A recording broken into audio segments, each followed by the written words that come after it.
Andrew Smith was never the type of man you'd expect to abandon his wife, especially not on the very day she was giving birth to his child. He had always been the charming, dependable one, the man every neighbor in Glendale admired.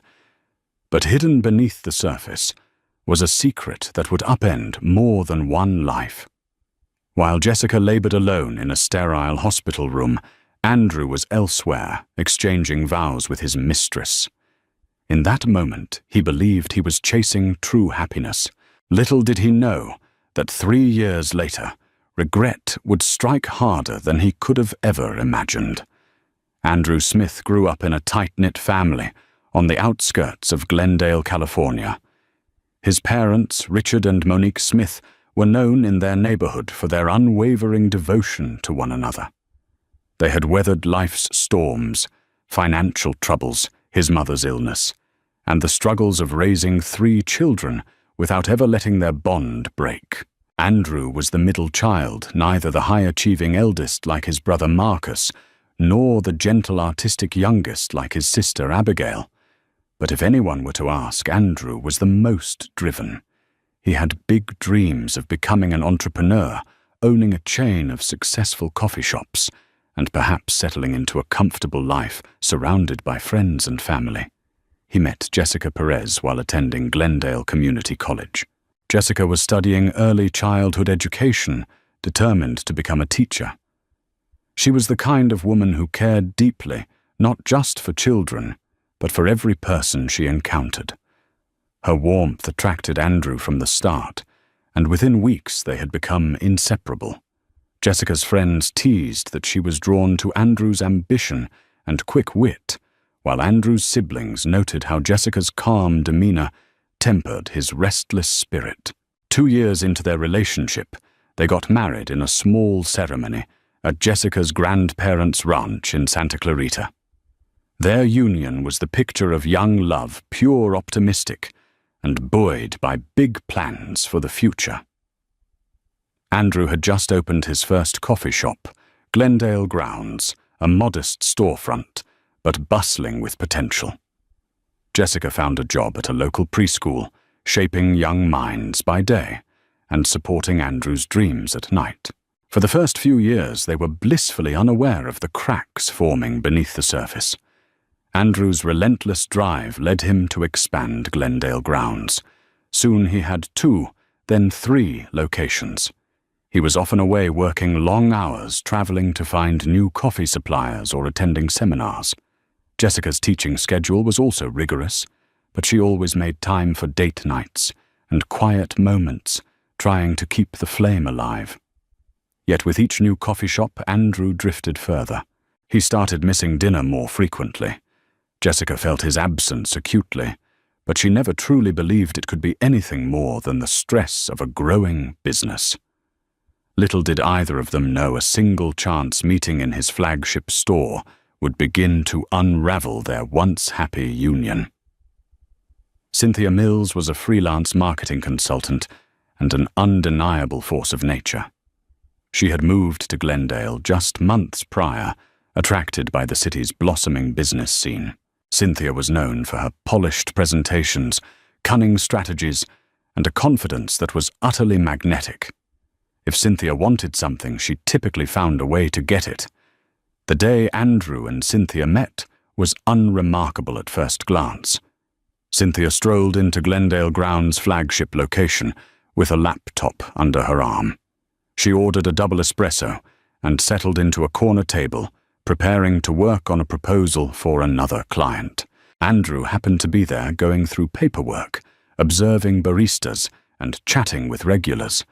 Cynthia was exactly the type of clientele he'd hoped to attract, business-minded, sophisticated, and obviously discerning in her taste. She caught his eye, not merely because she was strikingly beautiful, though she was, but because she exuded the kind of sharp energy Andrew believed could propel his business to greater heights. He introduced himself, offered to refill her espresso on the house, and struck up a conversation. Before he knew it, they were discussing potential brand partnerships, ways to streamline social media campaigns, and expansions into other neighborhoods. Cynthia's proposals were fresh and innovative, precisely what Andrew needed to stay ahead of the competition. Impressed by her ideas, Andrew set up a formal meeting the following week to discuss a possible collaboration. One meeting turned into several. Cynthia spent long hours at the cafe, often working alongside Andrew in the back office. She noticed his every gesture, the way he fiddled with his pen when concentrating, the soft smile he wore when discussing his passion for coffee, the charismatic flair he brought to every interaction. Gradually, her professional admiration shifted into something more personal, and Andrew, who had long been starved for excitement outside of routine business tasks, found himself drawn to Cynthia's brilliance and boldness. Jessica was vaguely aware of a new consultant in Andrew's life. He mentioned her sporadically. Cynthia had a great idea today, or Cynthia thinks we should rebrand the logo. Jessica, trusting and supportive, never suspected anything.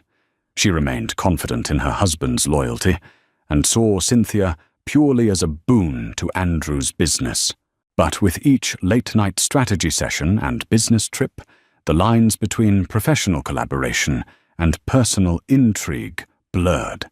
Andrew was at the precipice, unaware that one misstep could send him careening into an affair that would shatter the world he and Jessica had built.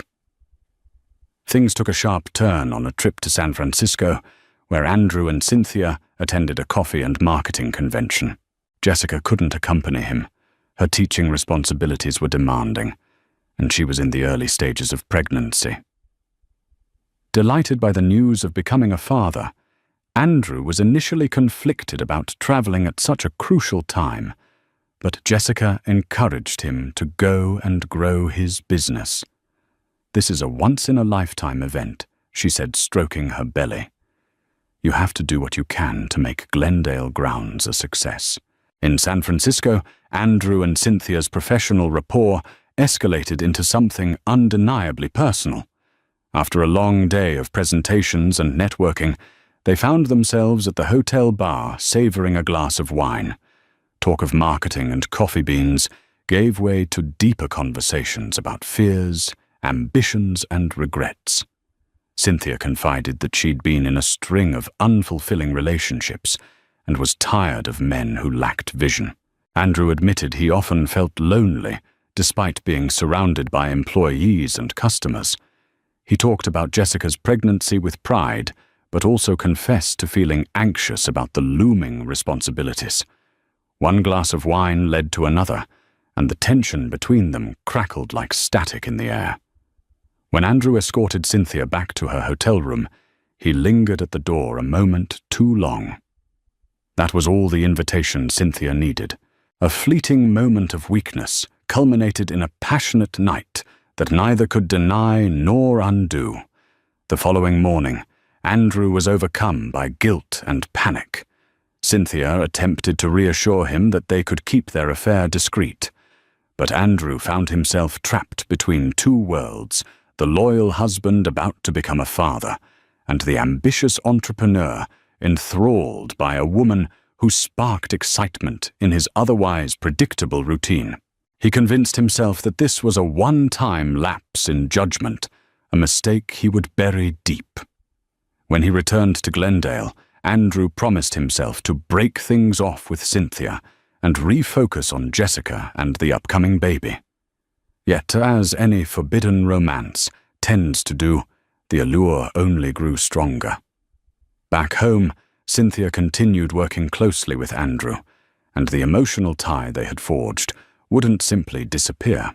Jessica, meanwhile, began experiencing complications in her pregnancy, further occupying her mind and time. Andrew found himself torn in two, helplessly wanting to be a devoted husband, but too addicted to the fire of his illicit connection with Cynthia. Jessica's pregnancy was marked by both excitement and worry. At her 20-week ultrasound, the doctor detected some minor complications. Though not life-threatening, she was advised to reduce stress rest often and attend frequent checkups. Jessica did her best to follow these instructions, though it meant cutting back on her teaching responsibilities. Her colleagues at the preschool were understanding, sending her well wishes and covering her classes. Andrew appeared supportive, at first driving her to the hospital for appointments, making sure she took her vitamins, and promising to make time for her, despite his hectic schedule. But unbeknownst to Jessica, Andrew's emotional investment had veered dangerously off course. He was juggling phone calls from Cynthia, who pitched new ideas and invited him to after-hours networking events. On the outside, Andrew maintained a facade, a husband still engaged in his wife's well-being, a businessman forging ahead. On the inside, he was spiraling. Late one night, Jessica noticed Andrew texting surreptitiously. She confronted him, albeit gently worried that he might be overworking. He brushed it off, claiming that a supplier had changed terms at the last minute, forcing him into crisis mode. Jessica chose to believe him. After all, Andrew had never before given her a reason to doubt him. She wanted to cling to the image of the devoted man she married. However, Jessica wasn't entirely oblivious. She sensed Andrew's distance, the way he seemed perpetually lost in thought. She tried to bridge the gap by planning a romantic dinner at home, decorating the living room with fairy lights, and cooking his favorite meal, creamy mushroom pasta. Andrew appreciated the gesture, but the intimacy felt strained. Where once they would have fallen into comfortable conversation, now silences hung heavy. Jessica chalked it up to business stress and her own pregnancy-related mood swings, hoping time would realign them. Cynthia, for her part, was not inclined to stay in the shadows.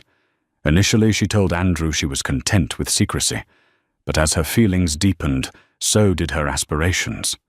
She wanted Andrew fully not in stolen moments. She started leaving voice messages, hinting at a life they could share. She began dropping by Glendale grounds, unannounced, claiming business emergencies.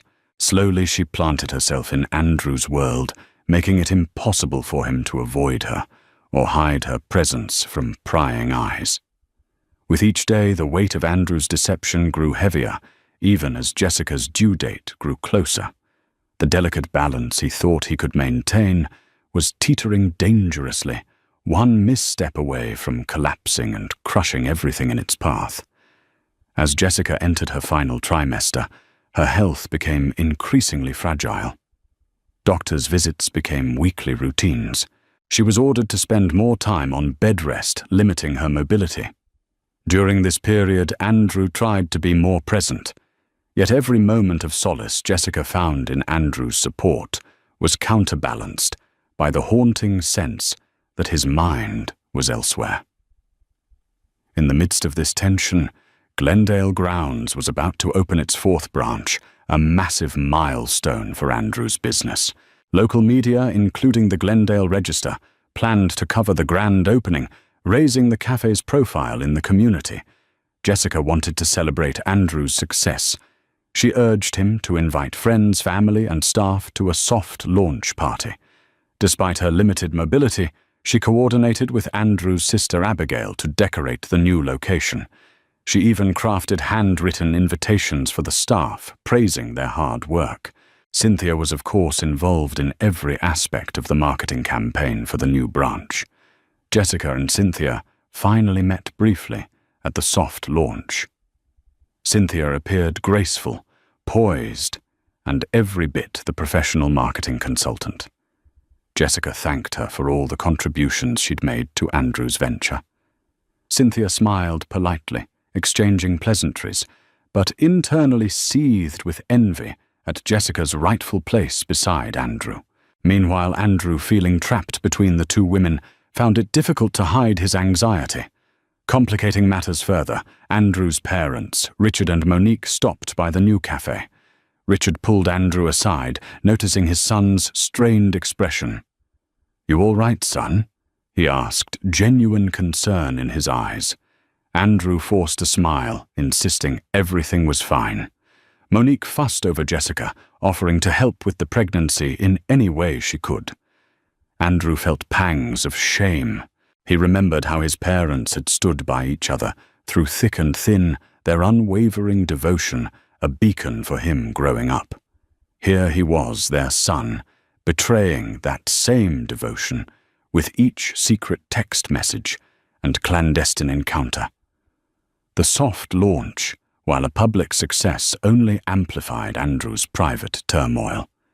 Cynthia cornered him after the event, pressing him about their future. Jessica, though physically weary, radiated pride in her husband's achievement. Andrew once believed that forging a double life might give him the best of both worlds. Unfortunately, it had only opened a chasm in his soul. The pressure was mounting. Jessica was due any day now, and Andrew felt caught in a riptide of deceit. He failed to realize just how viciously it would tear him from the shore when the time came. Jessica's labor came earlier than expected, 3 weeks before her due date. She had been reclining on the sofa reading a parenting magazine when a sharp pain seized her. Alarmed, she called Andrew, who was at the new cafe with Cynthia, for a staff meeting. He answered, but was distracted, telling Jessica he'd be there soon. Cynthia overheard the conversation, her eyebrows arching, as she realized Jessica was in labor. Jessica's contractions intensified rapidly. She called her sister-in-law Abigail, who rushed over to help her to the hospital. The on-call physician, Dr. Clara Alvarez, examined Jessica and confirmed the baby was on its way, though she also warned that Jessica's blood pressure was dangerously high. Jessica was in tears, partly from the pain, but mostly from the fear that Andrew hadn't arrived yet. Abigail tried to calm her, promising that Andrew would be there any minute. Across town, Andrew felt the intensity of Cynthia's gaze. She watched him with an almost predatory interest as he hung up the phone. Instead of rushing to Jessica, he hesitated, caught in a bizarre swirl of emotions. Cynthia seized the moment to convince him that maybe their love was meant to be that Jessica's pregnancy had never truly kept him by her side. Andrew was vulnerable, exhausted by the months of lies, and he found himself listening to Cynthia's every word. What Andrew did next was unimaginable. Instead of driving to the hospital, he accompanied Cynthia to a courthouse in Van Nuys. Cynthia had orchestrated it perfectly, claiming they needed to make their relationship official if Andrew truly wanted to break free from the charade of his failing marriage. It was a reckless act spurred by emotions and illusions. Andrew, guilt-ridden, yet seduced by the idea of a fresh start, succumbed to Cynthia's plan. In a haze, he signed the necessary paperwork, exchanging vows in a rushed civil ceremony, while Jessica was enduring labor pains. At Glendale Memorial Hospital, Jessica was wheeled into the delivery room. Her blood pressure continued to climb, and the baby's heart rate spiked, alarming the medical team. Monique and Richard arrived, desperately calling Andrew's phone, but he never picked up. Jessica sobbed, asking for her husband, longing for him to hold her hand. Abigail insisted that Andrew must be stuck in traffic or dealing with an emergency. Behind the curtains, Dr. Alvarez prepared for a possible C-section if Jessica's condition worsened. Outside, a thunderstorm gathered over Glendale, mirroring the tumult within Jessica's heart. Jessica gave birth to a daughter, Amelia Rose Smith, at 2:45 a.m.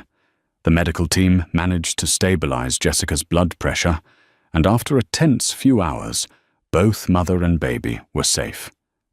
Yet the momentous joy of welcoming Amelia into the world was marred by Andrew's absence. He was nowhere to be found, and no one had heard from him since earlier that day. While Jessica clung to her newborn, tears slid down her cheeks. The only reassurance she had was Abigail's gentle voice telling her that everything would be all right. Deep down, Jessica felt a sinking dread. Was Andrew hurt, or had he chosen to abandon her at her most vulnerable hour? In reality, Andrew was in a small, nondescript hotel room with Cynthia. The gravity of his decision weighed on him like an anvil, each heartbeat reminding him of the irreversible vow he'd just made. Cynthia, on the other hand, celebrated triumph.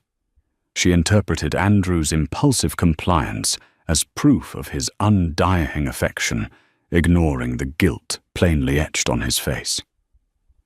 Morning dawned, and Andrew's phone buzzed incessantly with missed calls and frantic voicemails. When he finally listened, the words "emergency hospital" and "birth" hammered at his heart. Unsteady and nauseous, he told Cynthia he had to see Jessica to make sure she and the baby were all right.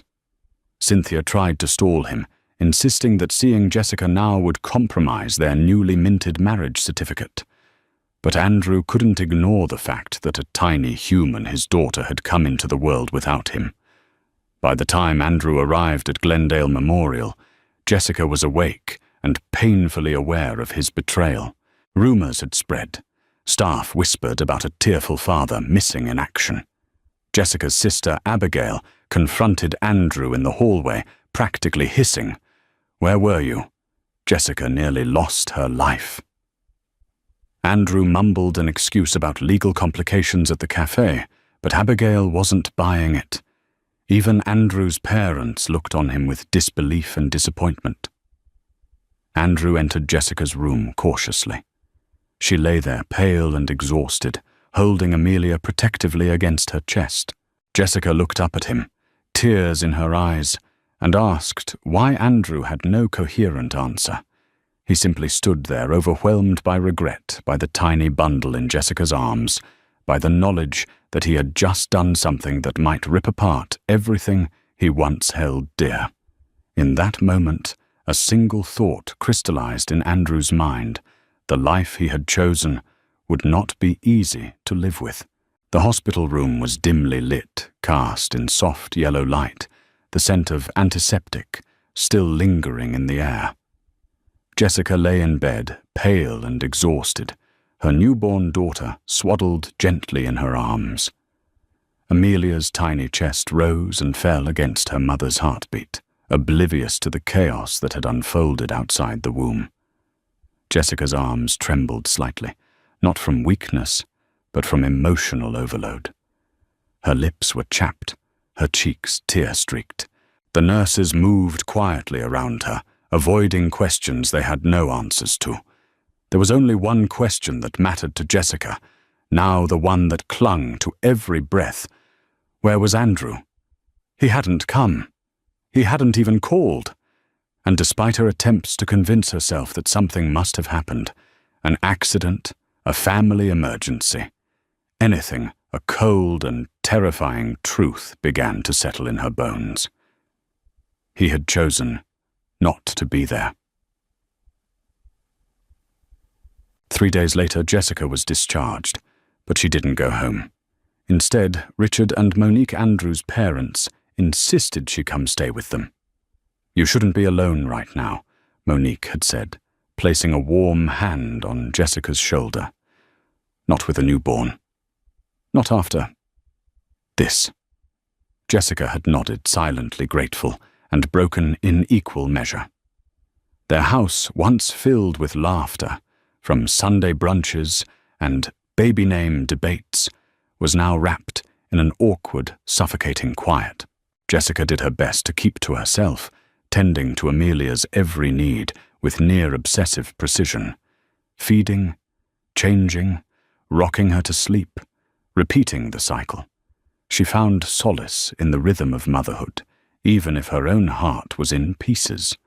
Each time Amelia looked up at her with wide, curious eyes, Jessica whispered, "You are enough. We are enough." Andrew didn't show his face until nearly a week later.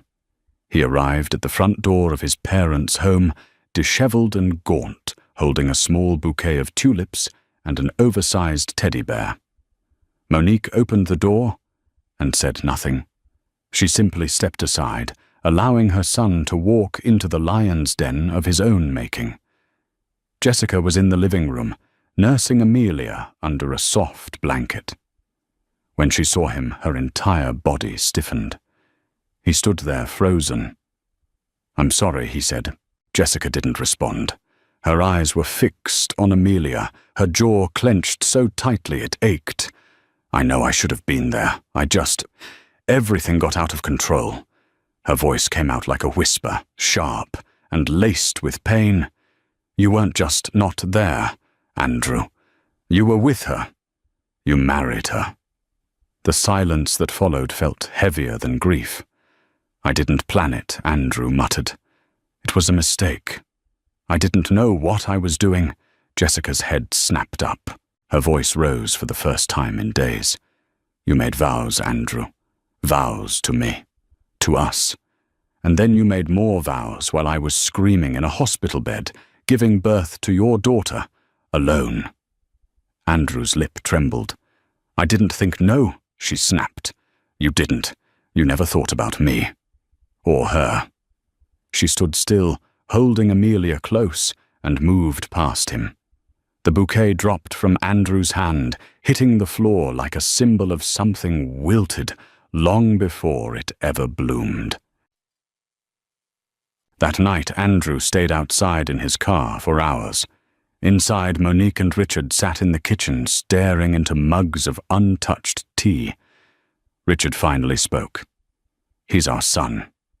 But what he did, it's unforgivable. Monique sighed. And yet that's our granddaughter in there, and she deserves better than silence and shame.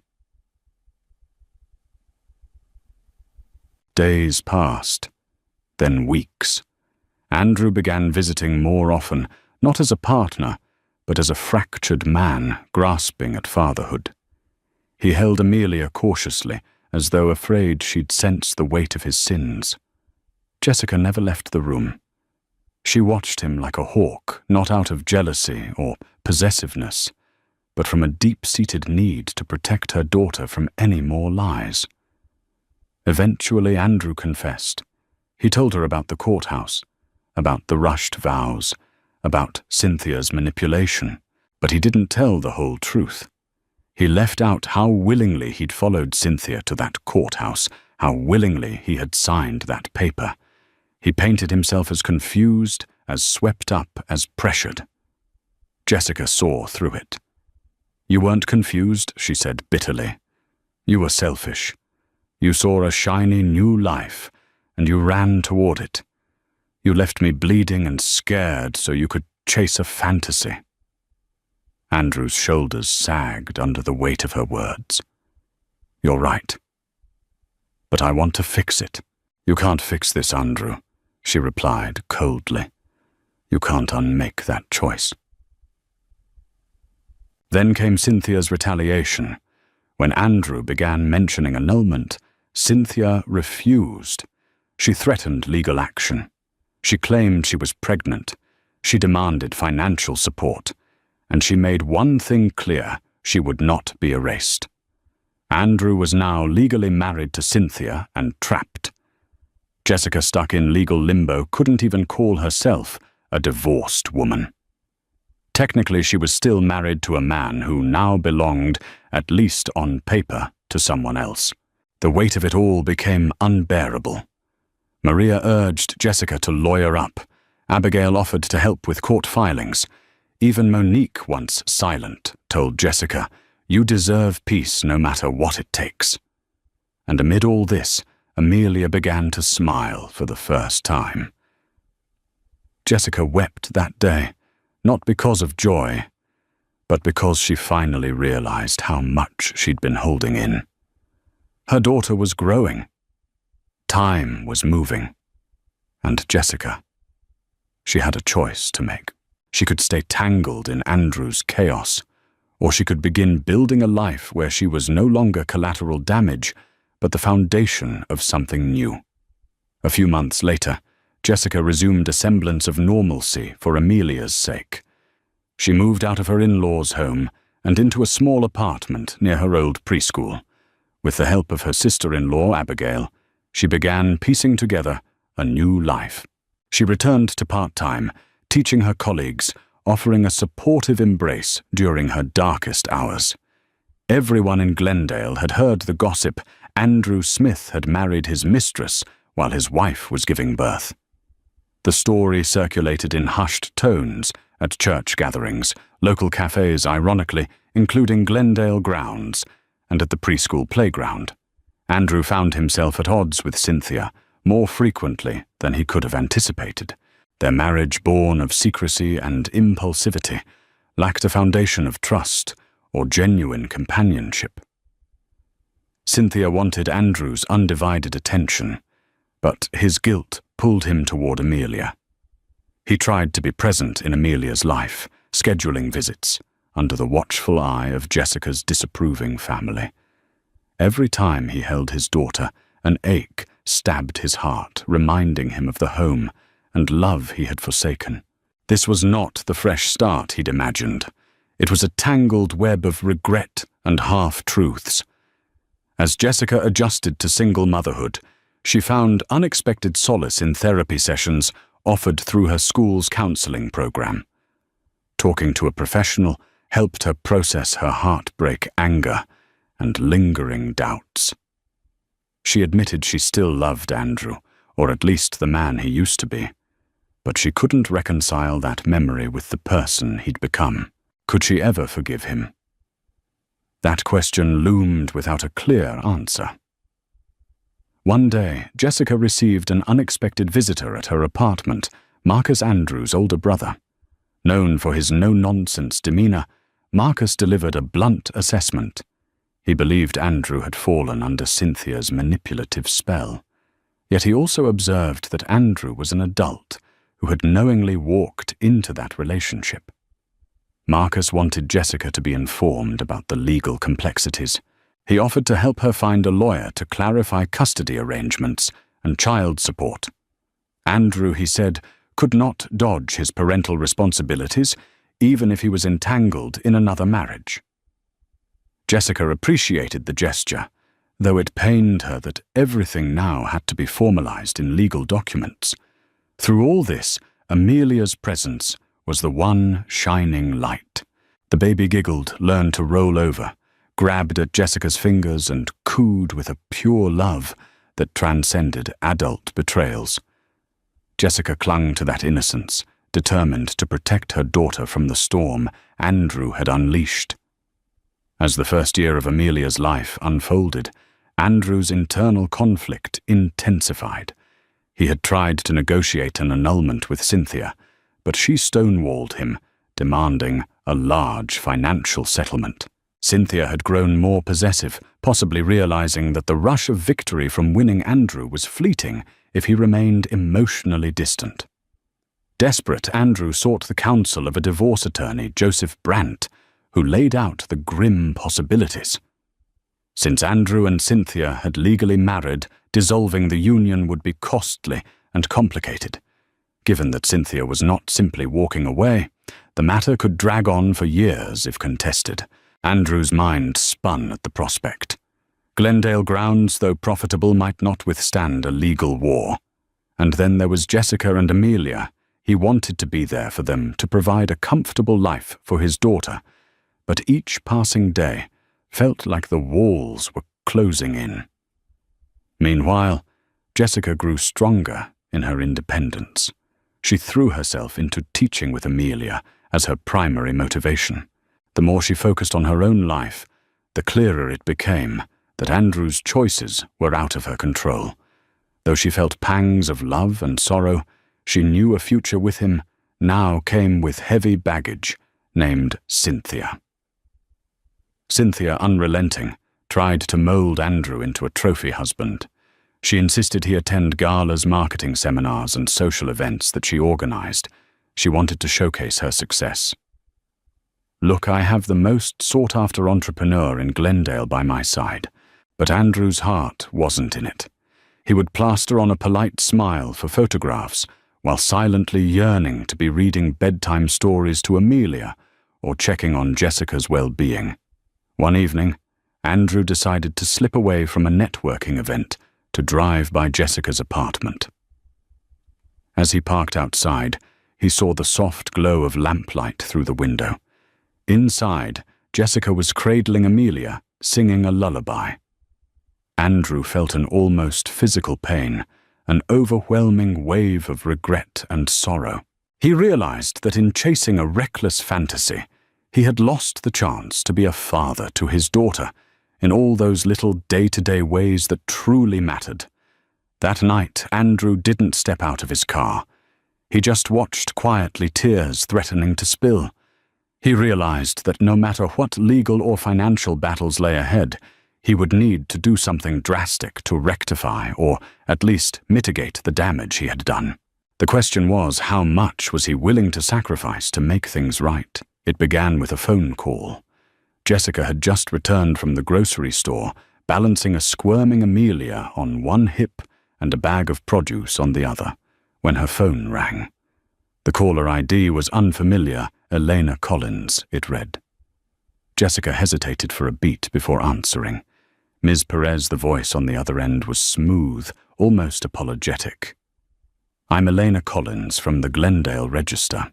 I'm working on a feature story regarding Andrew Smith, the founder of Glendale Grounds. We've received several anonymous tips that his personal life may have intersected with his business decisions. Would you be open to an interview? Jessica froze. Her breath caught in her throat. It wasn't the first time she'd felt the heat of whispers following her at the preschool or sensed stares at the park playground. But this was different. This was the press. This was exposure.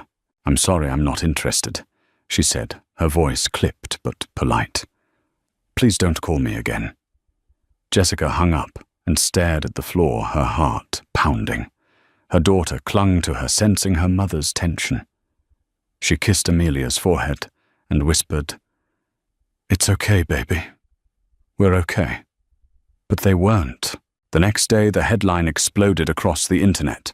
Cafe King's secret vows. A tale of betrayal and big business. Jessica's photo, taken from her old Facebook profile, was plastered beside Andrew's and Cynthia's.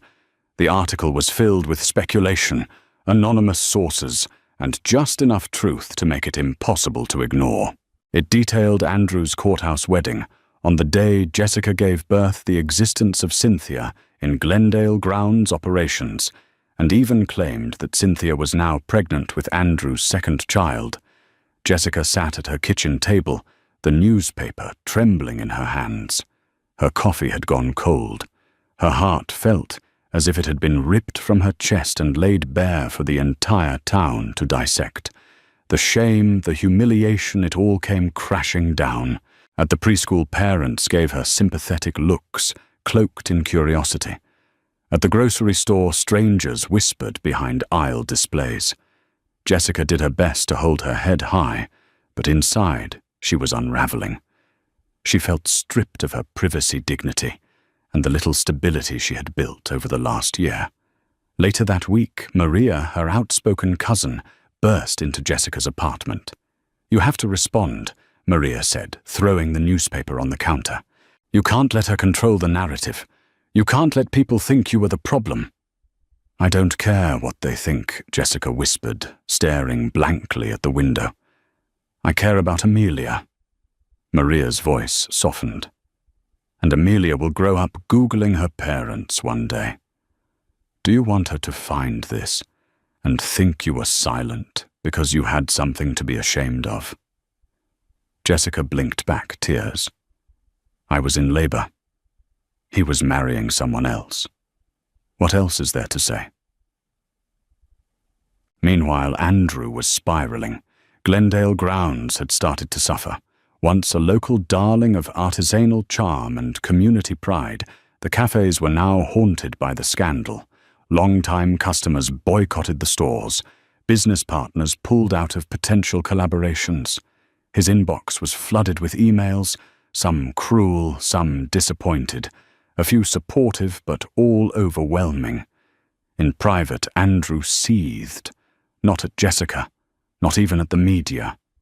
He seethed at himself for letting it get this far, for trusting Cynthia, for believing that a woman who craved power could ever be satisfied with love. He confronted Cynthia one night, demanding to know if the pregnancy rumors were true. "Are you pregnant or not?" He barked. Cynthia smiled lazily, swirling her wine in a glass. That's none of your business, darling, unless you plan to take responsibility. Don't play games. She leaned in her voice like poison-laced silk. You made me a promise, Andrew. You left your wife. You married me. And now you're embarrassed because people know the truth, poor Andrew. The world's seeing who you really are. He stormed out. Desperate to reclaim some control, Andrew messaged Jessica. Can I come by just to talk, after Amelia's asleep? I need to explain. Jessica stared at the message for a long time before replying, 1 hour. Don't be late. That evening, the atmosphere in her apartment was charged and tense. Amelia was asleep in her crib. The quiet hum of the baby monitor filled the silence between them. Andrew looked worn older, paler, beaten down by headlines and regret. He took off his coat and stood awkwardly near the kitchen counter. I'm sorry, he began. Jessica folded her arms. You've said that before. I know, but this time I mean it without expecting anything in return. I want to tell the truth. He explained everything, the legal mess, Cynthia's manipulation, the pregnancy lie. He still hadn't seen any proof, and his failing business. I'm trying to get out. I'm trying to fight for custody, for annulment, for everything, but Cynthia's playing a dangerous game. Jessica watched him closely. And you're not, his shoulders slumped. I was. But I'm not anymore, I swear. I don't want Cynthia. I don't want that life. I just want to be a father to Amelia. I want to help raise her, to give her stability, and maybe one day, to deserve a second chance. Jessica said nothing at first. Then, in a low voice, You missed your daughter's birth, Andrew. You didn't just break a vow, you broke a moment. And that's something you can never get back, I know, he whispered, and I live with it every single day. He wiped his eyes with the sleeve of his jacket. I'm not asking for forgiveness. I'm asking for the chance to prove that I can be more than what I was. Jessica stared at him for a long moment. For her sake, she said, you'd better be. That night when Andrew left, Jessica didn't feel resolved or healed. But she did feel a shift, something real, however small. It wasn't forgiveness, but it was the beginning of something new, accountability. And for once, Andrew didn't run from it. The following weeks turned into a seesaw of emotions. Jessica allowed Andrew scheduled visits with Amelia, making him promise not to bring Cynthia. Andrew complied, driving over after work to spend a couple of hours with his daughter, reading picture books or simply watching her play. Amelia, unburdened by adult conflicts, giggled and squealed, reaching out her tiny arms for her father. Each visit filled Andrew with a bittersweet mixture of joy and remorse. Meanwhile, Cynthia launched her own campaign. She began appearing unannounced at Glendale grounds, making public scenes whenever Andrew tried to avoid her. On one occasion, she threw a coffee mug against the wall, shattering it, and screamed about Andrew's betrayal. Staff members exchanged looks of alarm. Andrew was forced to ask Cynthia to leave, but she threatened a lawsuit for emotional distress. It was the kind of drama that neither Andrew nor his employees could contain. Word spread further, tarnishing the cafe's reputation.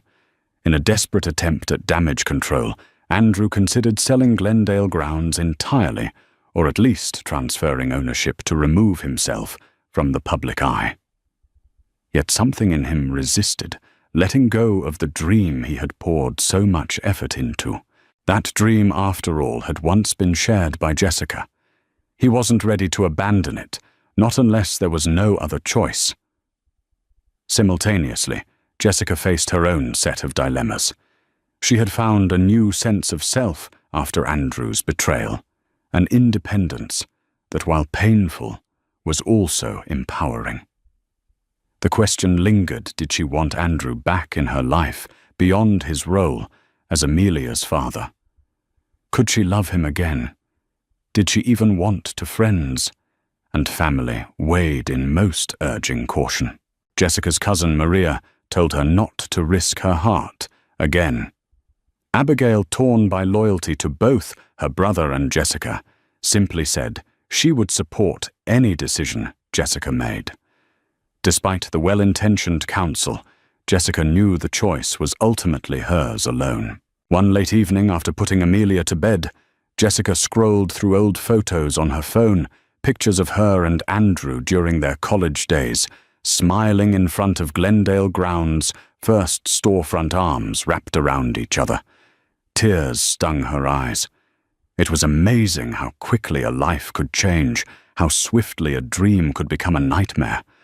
Yet a flicker of hope refused to extinguish a persistent memory of the Andrew she used to know thoughtful, determined loving. If that Andrew still existed somewhere beneath the wreckage, perhaps redemption was possible, but only if he was willing to fight for it. Andrew finally took a decisive step. He served Cynthia with divorce papers.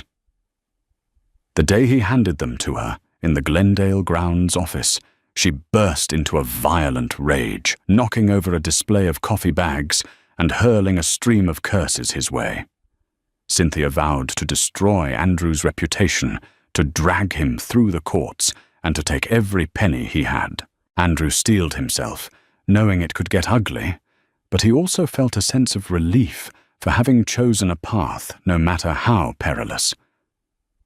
Cynthia's next move was to go public. She scheduled an interview with Elena Collins, the same journalist from the Glendale Register, to tell her side of the story. In a lengthy exposé, Cynthia painted Andrew as a manipulative cheater who promised her marriage and then threw her aside. She claimed to be pregnant, though she provided no medical proof. She also cast aspersions on Jessica, insinuating that Jessica had driven Andrew into Cynthia's arms by being too controlling and needy. The article spread like wildfire, spurring heated debates in social media groups and local forums. Glendale grounds faced more boycotts, and Andrew's personal phone was inundated with hateful messages. Despite the chaos, Jessica noticed something different about Andrew. He no longer wavered. He attended every court hearing, every mediation, prepared to stand up for himself. He publicly declared Cynthia's allegations false, challenging her to present evidence of her supposed pregnancy. Moreover, he consistently showed up for Amelia, never missing a scheduled visit. The shift was subtle, but undeniable. Andrew was finally taking responsibility for his actions, rather than hiding. At one court hearing, Cynthia arrived with a lawyer, but still no proof of pregnancy. The judge grew impatient, demanding to see medical records. Cynthia tried to stall, claiming she needed more time. Andrew's lawyer seized the opportunity to highlight her lack of credibility. Outside the courtroom, Andrew and Jessica found themselves briefly alone. Andrew thanked Jessica for not attacking him in the press. Jessica responded that she wanted Amelia to grow up respecting both parents if possible. "You made the choices that led us here," she said, eyes brimming with both sadness and a hint of compassion. "But I don't want this to end in endless hatred. It's bad for Amelia." That conversation lingered in Andrew's mind. For the first time since the fiasco began, he felt a tiny measure of hope, not necessarily that Jessica would take him back, but that perhaps they could move forward in a healthier way. Even as Cynthia's fury promised more storms ahead, Andrew stood firm. He realized he might be too late to fix the damage he had done, but for Amelia's sake, and perhaps for Jessica's, he wanted to try. A few more months rolled by, bringing both relief and new challenges. The court compelled Cynthia to submit to a medical examination. The results proved she was not pregnant, confirming Andrew's suspicion that the pregnancy was a fabrication to maintain control. Incensed by being caught in her lie, Cynthia ramped up her intimidation tactics. She threatened to reveal intimate details about her and Andrew's affair, claiming she had photos and messages that would mortify him. Andrew's lawyer countered with a cease and desist letter, warning Cynthia that releasing any private content without consent could open her to legal consequences. The tension simmered, but for the moment, Cynthia's threats remained just that, threats. Meanwhile, Jessica witnessed Andrew's transformation more clearly. He had stepped back from the daily operations of Glendale grounds, delegating responsibilities to a trusted management team so he could focus on his legal battles and personal life. During his visits with Amelia, he was attentive patient and genuinely engaged. He even attended a few of Jessica's therapy sessions to work on co-parenting strategies. Though far from perfect, he was making real efforts to repair what he could. Yet the question still lingered. Could they reconcile romantically? Jessica wrestled with that uncertainty. In therapy, she admitted that while she saw positive changes, the betrayal ran deep. She worried about setting a dangerous precedent, that she might inadvertently teach Amelia that it was okay to accept infidelity or abandonment. On the other hand, she recognized that people could change if they truly confronted their wrongdoing. She didn't want to bury her own capacity for forgiveness. Andrew, for his part, didn't push. He asked Jessica if they could go on a walk together with Amelia in her stroller, just to talk. Jessica agreed, and they met on a sunny afternoon at Verdugo Park. They strolled beneath leafy trees, making small talk at first about Amelia's feeding habits, her new obsession with a plush teddy bear. Gradually, the conversation turned more serious. Andrew spoke candidly about his regret, his foolishness in thinking Cynthia was the thrill he needed. He confessed that the life he truly wanted was the one he'd thrown away, but he accepted that getting it back might never happen. He just hoped Jessica would see that he was genuinely remorseful. They ended the walk by a small pond where ducks gathered. Amelia squealed at the sight of them reaching out her chubby arms. Jessica looked at Andrew, who held Amelia's tiny hand, and for a fleeting moment, the scene felt familiar, like an echo of the family they were supposed to be. Jessica felt a twinge of longing. Maybe they could chart a new path. But neither of them spoke that thought aloud, uncertain of how to proceed without reopening old wounds. 3 years had passed since that fateful day Jessica went into labor. 3 years since Andrew made the catastrophic decision to marry his mistress while his pregnant wife lay in a hospital bed. The legal processes dragged on, but at last, a weary judge granted Andrew a divorce from Cynthia, citing fraud as the primary cause. Cynthia vanished from Glendale shortly after leaving behind a trail of rumors and unpaid debts. Glendale grounds, weathering an initial slump, rebounded under a new marketing campaign, and a sympathetic public who found Andrew's renewed humility more palatable than his previous brash ambition. Amelia was now a rambunctious toddler, her curly hair framing a mischievous smile. She bounded around Jessica's small apartment, filling the rooms with laughter. Andrew visited often, sharing meals and reading bedtime stories. He never stayed overnight, respecting Jessica's emotional boundaries, but he was there. And it made all the difference to Amelia, whose face lit up whenever he walked through the door. Andrew and Jessica had been slowly, cautiously inching toward reconciliation. They enrolled in a co-parenting class, which transitioned into a couples counseling program once Jessica felt stable enough to consider rebuilding their relationship. Their counselor, Dr. Samantha Lee, guided them through trust exercises and long, sometimes painful dialogues. Andrew owned his mistakes with sincerity that Jessica had never seen before. Jessica spoke her truth, explaining the deep wounds left by his betrayal. She set firm boundaries about honesty and accountability. Little by little, the walls cracked. On Amelia's 3rd birthday, they threw a small party in Jessica's new rental house, a modest but cozy place with a backyard. Family and close friends gathered, including Andrew's parents, Jessica's cousins, and a handful of their old college friends. Balloons dotted the fence line, and a homemade chocolate cake sat on the picnic table. Jessica stood by the grill flipping hamburgers, while Andrew chased Amelia around the yard, both shrieking with laughter. In a quiet moment, Jessica's cousin Maria approached, gave her a hug, and whispered, "I've never seen you smile like this since before everything happened. You look happy." Jessica realized she was happy at least in that fleeting moment. After the guests left, and the yard was littered with wrapping paper, Andrew helped Jessica put Amelia to bed.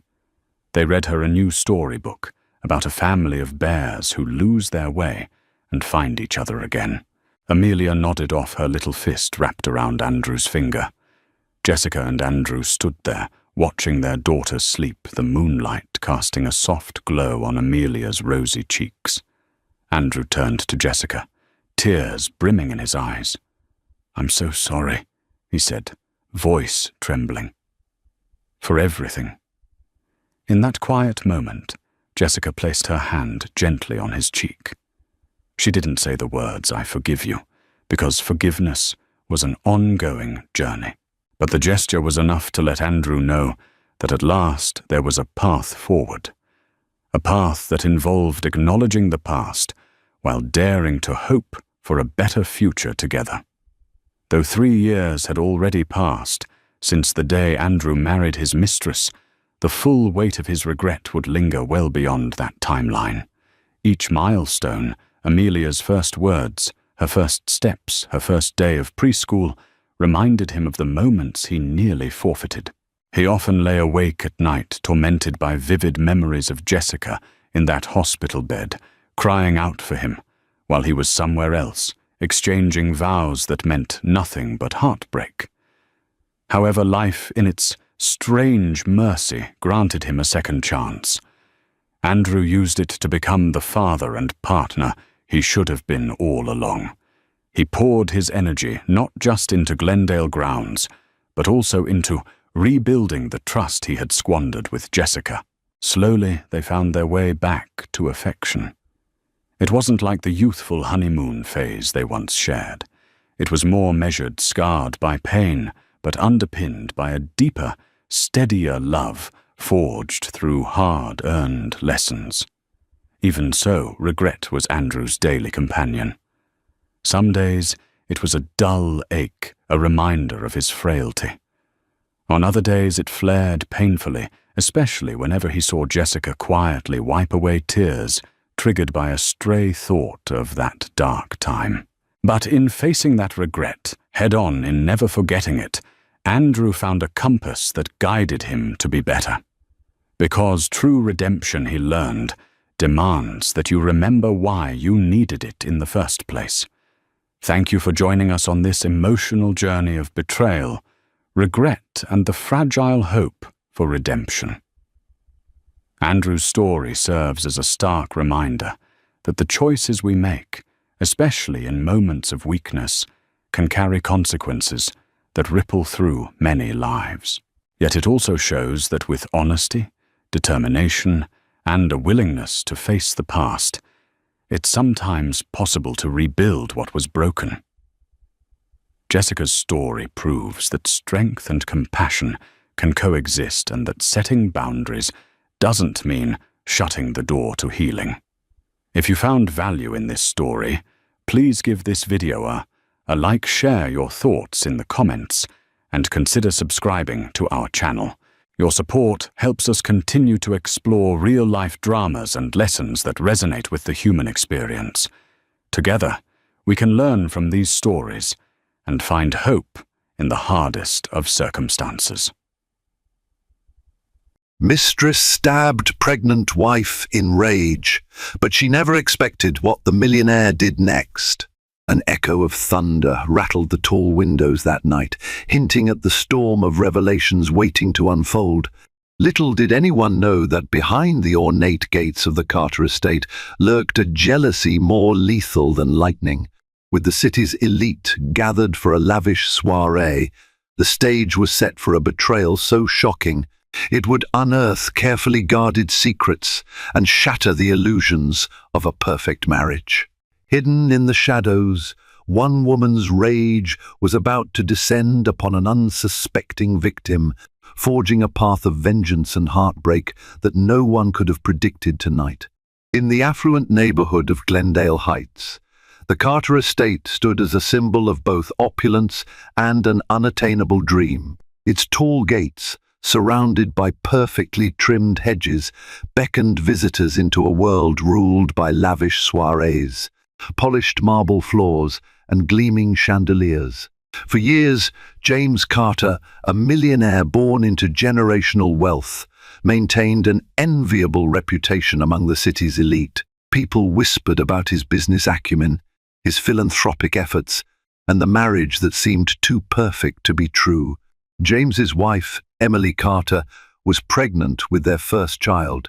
The news had swept through Glendale Heights like a warm breeze, bringing hopeful smiles to friends and acquaintances who admired the Carters' seemingly unbreakable bond. Emily, a beloved school teacher before her marriage, had put her career on pause to focus on this new phase of her life. She was radiant with maternal pride, her every movement suffused with the quiet excitement of impending motherhood. Standing at James's side, Emily appeared unshakable, her trust in her husband unwavering. Behind the smiles and the show of unity, however, subtle cracks began to form. Emily felt them in fleeting moments. The late-night phone calls James never explained, the visits he made to a new property investment in the city's downtown area, the subtle shift in his demeanor whenever the conversation drifted toward the future. On one hand, James would speak about nursery decorations. On the other, a shadow would cloud his eyes whenever Emily touched on the subject of their baby's name or schooling plans. She tried to rationalize these observations, telling herself that James was just nervous about becoming a father or overwhelmed with his business deals. At the Carters' annual masquerade ball, an event so elaborately organized that it set the city's social calendar, Emily first saw Aria. Beautiful yet understated, Aria didn't command the room with flashy attire or loud conversation. Instead, she exuded a quiet confidence and curiosity that lingered in her gaze. Emily caught Aria looking in James's direction more than once. A normal enough occurrence, she supposed James was, after all, not only wealthy but handsome, with a natural charisma that made him the center of attention.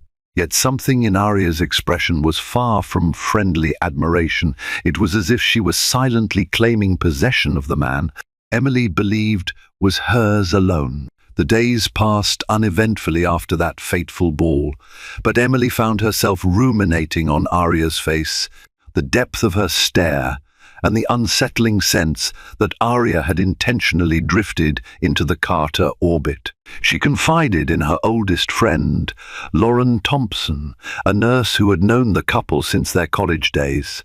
Lauren tried to soothe Emily's anxieties, attributing them to pregnancy hormones and the stress of a high society life. But as Emily's suspicions grew more concrete, she felt compelled to act.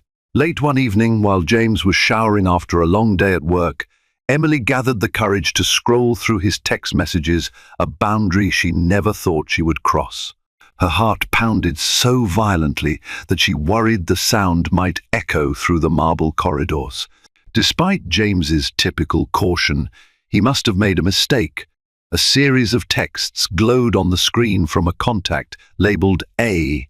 They were cryptic and, at first glance, might have been attributed to a business associate talk of meeting times, hush-hush deals, and property mentions. But the tone was not professional. Beneath each exchange ran a current of something personal and intimate that made Emily's hands tremble. James exited the shower, and, in a panic, Emily nearly dropped the phone. Hastily, she put it back where she found it and slipped out of the room before he noticed her presence.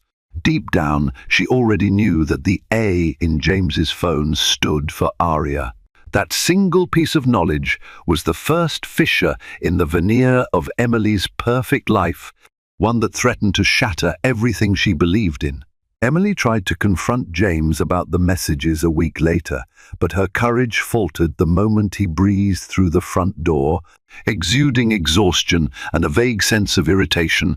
She watched him in silence, her trembling lips unable to voice the accusation swirling in her mind. She wanted evidence, something more concrete than suspicious texts and a single unsettling impression from the masquerade ball. Yet she felt her baby move inside her, a gentle reminder of the life they'd created together, and a wave of anger at the possibility that James might betray not just her, but their unborn child. Days turned into nights of anxious vigilance. Emily found herself scrolling through social media, scanning event photographs, and even glancing through Glendale Heights gossip columns in search of any mention of Aria. Bits of rumor surfaced, carrying claims that Aria was the daughter of a local real estate magnate who had fallen on hard times. Her name appeared in connection with various charity galas, but it was never accompanied by a clear identity or background. There was talk of her being an interior decorator, a traveling photographer, and even a corporate consultant, none of which Emily could verify. Despite the mismatch of details, it was evident Aria had a way of inserting herself into elite circles with minimal fuss. Emily's once peaceful nights became plagued with nightmares, each dream morphing into a twisted replay of James confessing his love for another woman, or Aria smirking behind a mask while Emily stood alone in an empty nursery. The stress began to wear on Emily's health. She developed headaches, and her doctor, Felicity Hall, a trusted OB-GYN at Glendale Heights Medical Center, urged her to prioritize her emotional well-being. Stress is dangerous during pregnancy, Dr. Hall reminded Emily gently during a routine checkup. Nothing is worth risking your health or your baby's. Yet the gnawing suspicion only grew, fueled by brief glimpses of James's phone lighting up during dinner, his hurried apologies as he stepped out to take calls, and the mild annoyance he displayed whenever Emily gently probed him about who he was speaking with. Once she caught him on the phone near the estate's garden. He abruptly ended the conversation the moment he saw her. The look on his face shifted between guilt and frustration, leaving Emily even more certain that something was wrong. One afternoon, in a moment of steely resolve, Emily left the house with a clear objective: to find Aria. She drove to an upscale bistro called Lamont's, a known hangout for the city's wealthy. She had overheard James mention it on a phone call earlier that week. Sitting at a corner table, Emily nursed a cup of herbal tea, scanning the room for the woman who had haunted her dreams. Suddenly, there she was, Aria, stepping into Lamont's with effortless elegance. She wore a simple black dress that clung to her figure, her polished demeanor radiating a subtle air of confidence. Strangely, she seemed to be alone. Emily waited, pulse racing, to see if James would appear. Instead, Aria took a seat at the bar and exchanged familiar pleasantries with the bartender, who nodded at something she said before disappearing to fulfill her order. Summoning her courage, Emily approached. "Excuse me," she began, her voice wavering just enough that Aria noticed. "I was wondering if we could talk." Aria glanced at Emily's pregnant belly, then back up to her face, recognition flashing in her eyes. "Of course," Aria replied smoothly, her voice betraying no surprise. "Emily Carter, right?"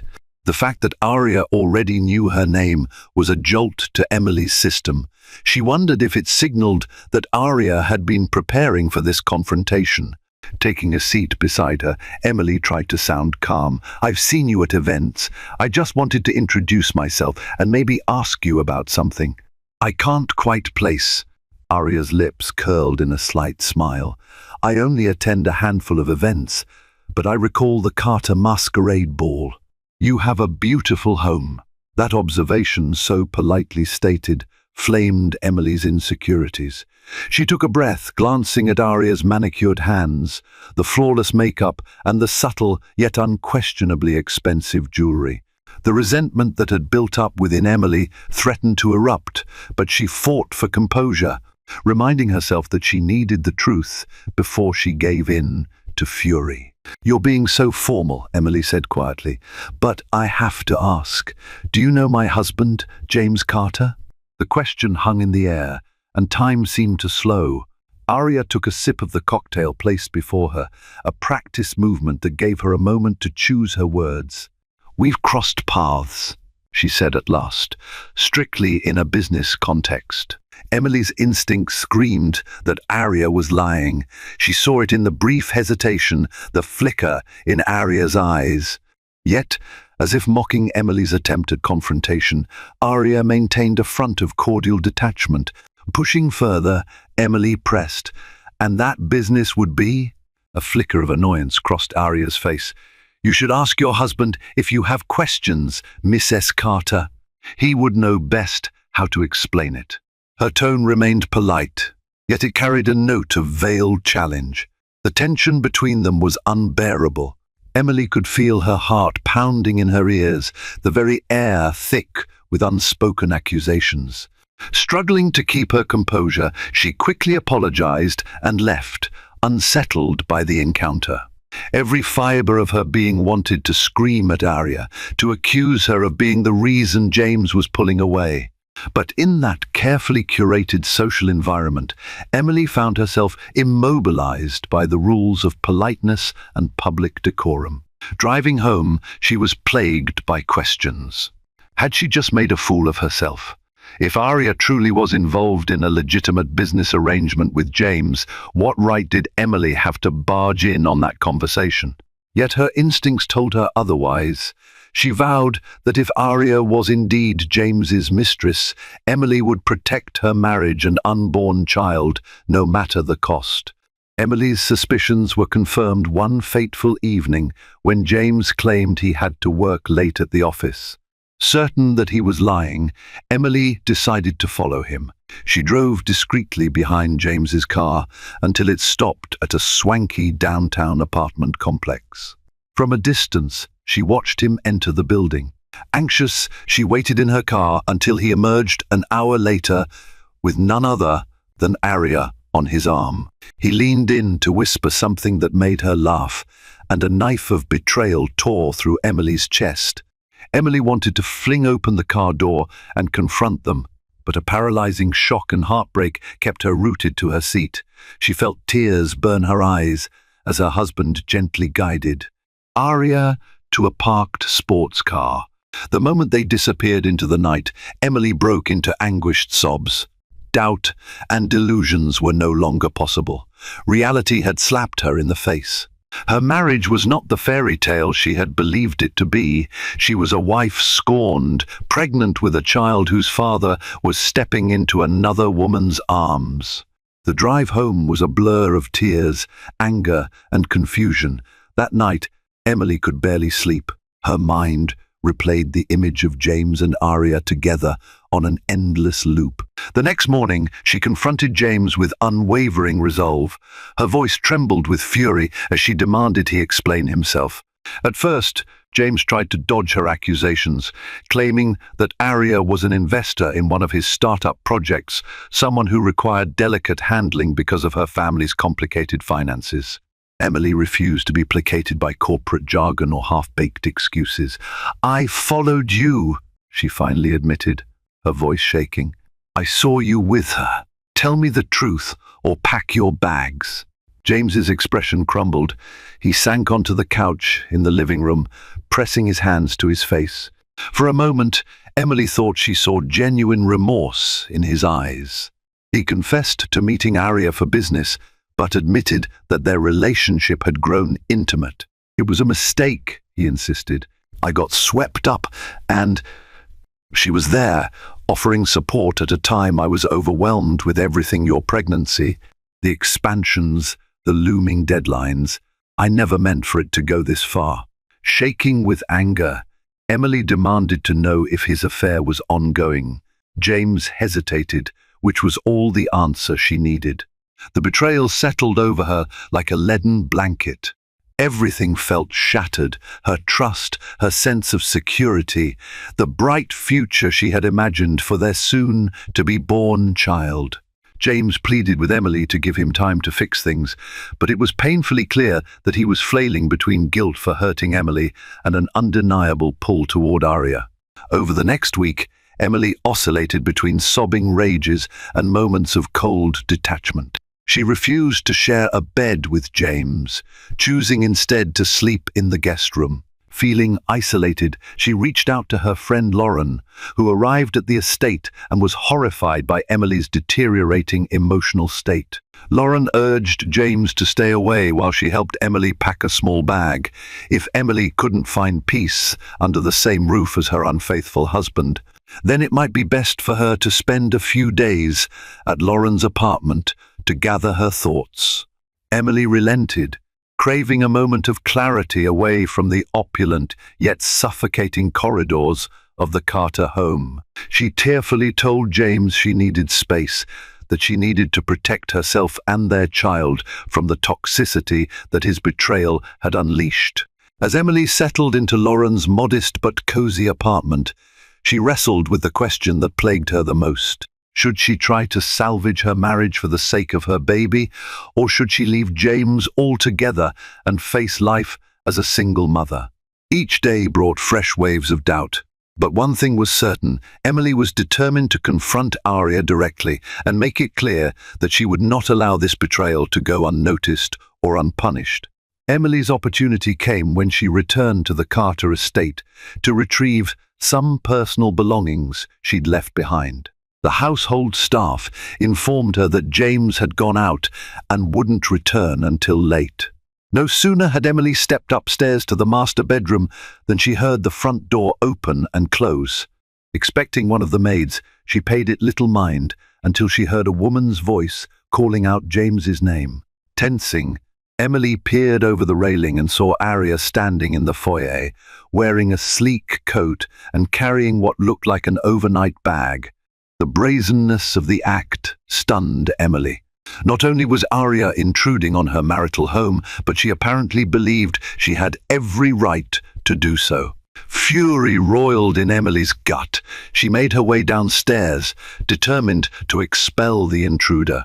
Arya froze, surprise flickering across her face as Emily approached. "Where is James?" Arya asked, her tones subdued but her posture defensive. A trembling rage took hold of Emily. "He's not here," she answered icily. "But I am, the pregnant wife, the one whose life you've helped ruin." Arya's expression shifted from annoyance to something like pity. "I'm not here to fight," she said softly, "but I do love James, and I won't let you stand in the way of that." Emily's jaw dropped. For a moment, she was rendered speechless by the audacity of the statement. Then her voice erupted in raw fury, echoing off the marble floors. "Stand in the way of it?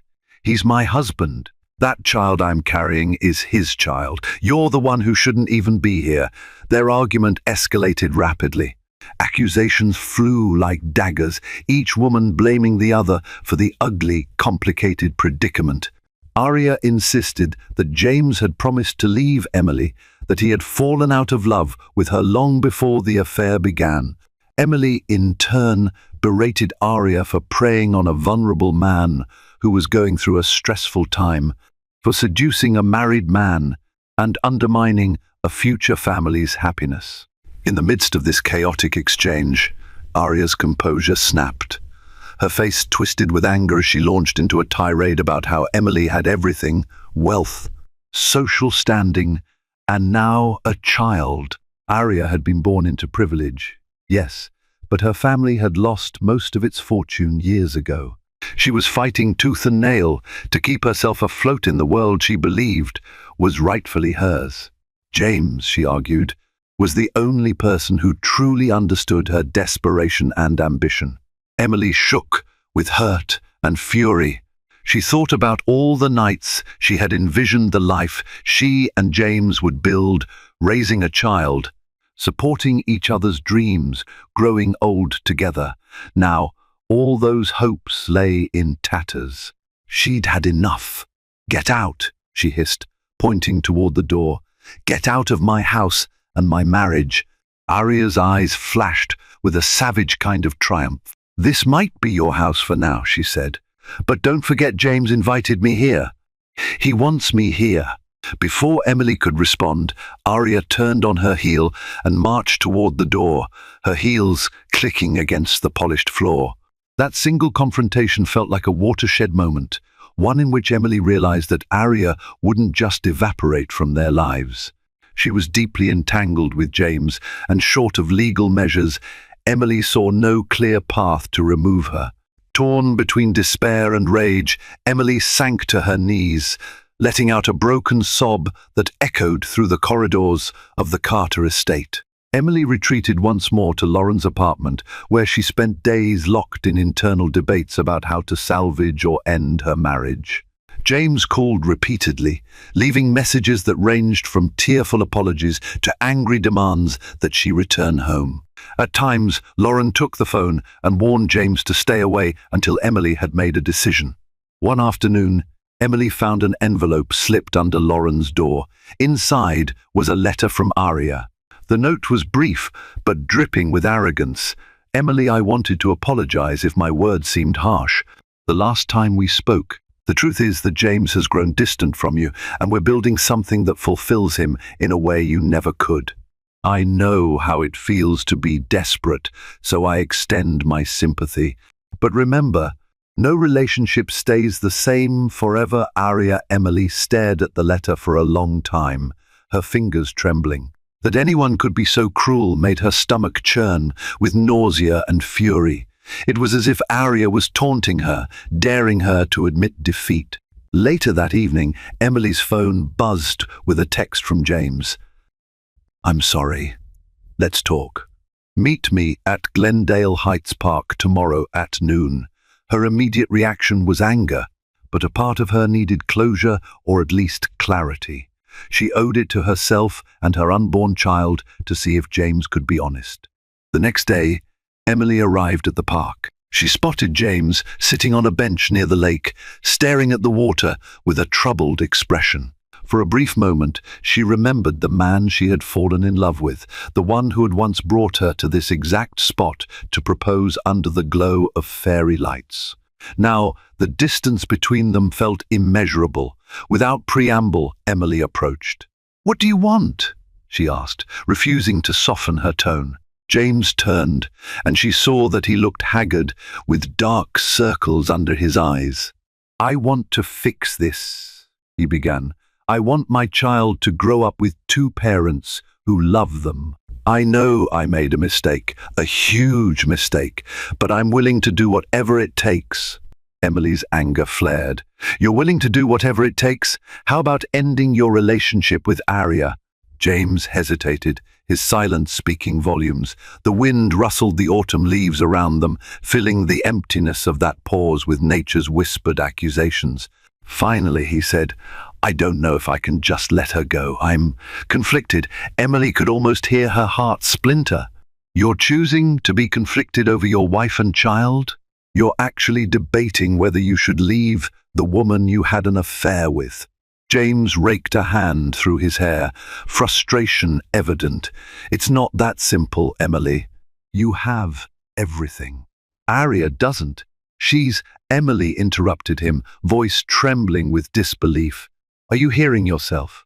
You're prioritizing your mistress's emotional needs over your pregnant wife's well-being." He reached for her, but she pulled back. Tears stung her eyes, and she hated him for making her feel so powerless.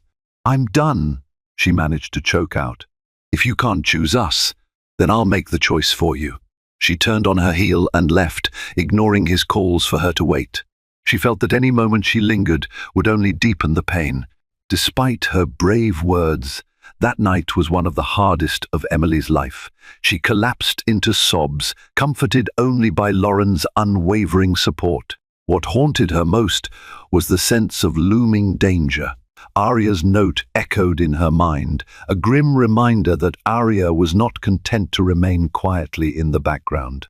There was a predatory edge to her actions, a vibe that suggested she would do anything, absolutely anything, to secure James for herself. About a week later, a surprising visitor knocked on Lauren's apartment door. Detective Howard Bennett, wearing a worn trench coat and sporting a sympathetic gaze, introduced himself. He mentioned that he was investigating a break-in and vandalism case at the Carter estate. James had reported that someone had broken into Emily's old art studio at the back of the property, smashing several paintings she had created, leaving behind hateful graffiti directed at Emily. Detective Bennett asked Emily if she had any idea who might hold a grudge against her. Stunned, Emily could only think of one name, Arya. However, she lacked proof. "I have an enemy," she admitted, the word feeling foreign on her tongue. "But I can't say for sure it's her. She's involved with my husband." She detailed the affair and Arya's threatening behavior, including the letter. Although Bennett listened patiently, Emily sensed his skepticism. Arya, after all, came from a socially well-connected family. The detective assured Emily that he'd look into the matter, but reminded her that the case hinged on evidence. While the investigation took place, Emily found herself clinging to her last reserves of resolve. With Lauren's help, she filed for a temporary restraining order against Arya, citing the threatening letter and the disturbing vandalism at the estate. Though uncertain if it would be granted, Emily felt a bit of relief, taking proactive steps. A week later, a judge granted the order, mandating that Arya keep her distance from Emily under penalty of legal repercussions. But even this legal measure felt like a band-aid over a wound that was still bleeding. Each day, Emily's pregnancy advanced, bringing her closer to a delivery date she had once viewed as the culmination of her happiest dreams. Now, it felt overshadowed by heartbreak and the constant gnaw of fear that Arya's aggression might escalate. It was around this time that James began to call again, more frequently. Sometimes Emily answered in a moment of weakness, hoping for a miracle. Each conversation ended in tears and frustration. James still professed love for Emily, but refused to cut Arya out of his life completely. As infuriating as it was, Emily almost felt sorry for him. He sounded like a man trapped between guilt and lust, unwilling to do the hard work of choosing a path and dealing with the consequences. In quieter moments, Emily found herself blaming not just Arya but also James for giving Arya the power to destroy their marriage. She vowed that if James couldn't make the right decision, she would. A plan began to form in the back of her mind to leave Glendale Heights altogether, start fresh in another city where she could raise her child without the specter of infidelity looming over her. Yet a lingering part of her still yearned to see if James would come around, if the man she once knew would fight for his family instead of clinging to a doomed affair. One stormy evening, just as the last vestiges of daylight surrendered to night, Emily found herself alone at Lauren's place.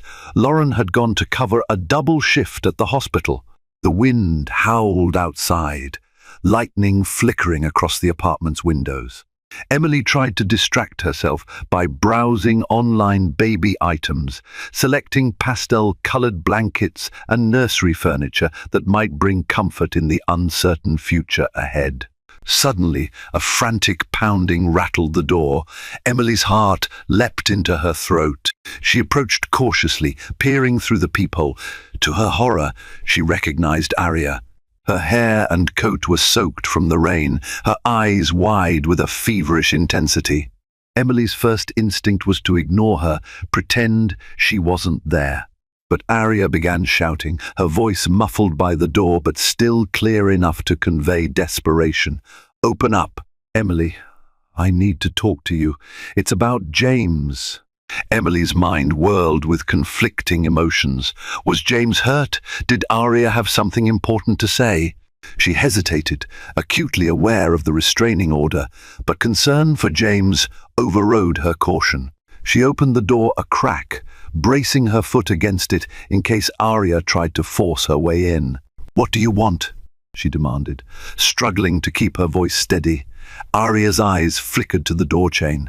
"James is in trouble," she claimed breathlessly. "He got into a car accident, and he's asking for you. He won't talk to me." Emily's heart lurched.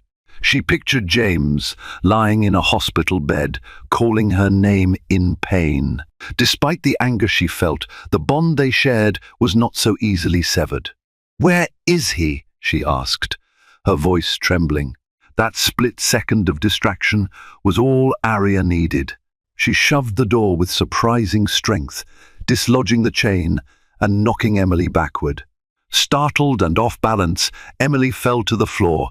Arya charged inside, slamming the door behind her. Before Emily could get up, Arya was standing over her, eyes blazing with malevolent intent. "You stupid, spoiled brat!" Arya hissed, her voice shaking. "You think you can hide behind a piece of paper and keep James away from me?" Emily's voice caught in her throat. She tried to crawl backward, but Arya lunged. "I said, stay away!"